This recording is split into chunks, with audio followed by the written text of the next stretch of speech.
嗱，牛肉咧同豬肉咧有分別嘅喎。咁牛肉咧通常嚟講咧都係由3成4成開始都可以食噶啦。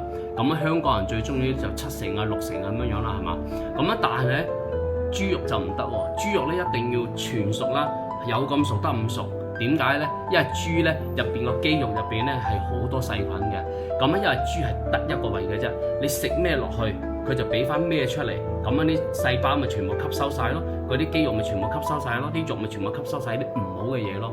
咁但係咧牛肉就唔同喎，牛肉咧佢有4個胃嘅。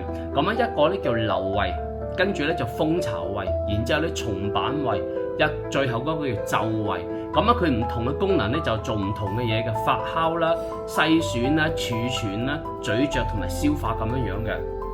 嗱，第一個咧就係瘤胃啦。咁瘤胃咧即係食啲草落去，咁樣咧佢就會儲存喺入邊，咁樣然之後等佢發酵啦。咁啲發酵嗰啲微生物啊，係嘛？發酵咗之後咧，然之後咧就到個蜂巢胃。咁蜂巢胃嚟講咧，就將嗰啲唔得嘅食物反覆咀嚼，即係吐翻出嚟。然之後咧，再慢慢去咀嚼，咁樣跟住篩選好冇？咁樣咀嚼爛咗之後咧，再咀嚼咧更加爛嘅話，再擺翻落去，再回翻落去，咁樣擺喺個松板胃嗰度。咁松板胃嗰度咧就好似就接咁樣接一接啊咁啊，攞嚟做咩咧？攞嚟吸收啲水分啦，吸收嗰啲咁嘅營養啦，就吸收嗰啲，同埋順便咧將嗰啲粗嘅嘢咧就壓扁佢、壓碎佢啦，再重新磨多一次咁樣樣嘅。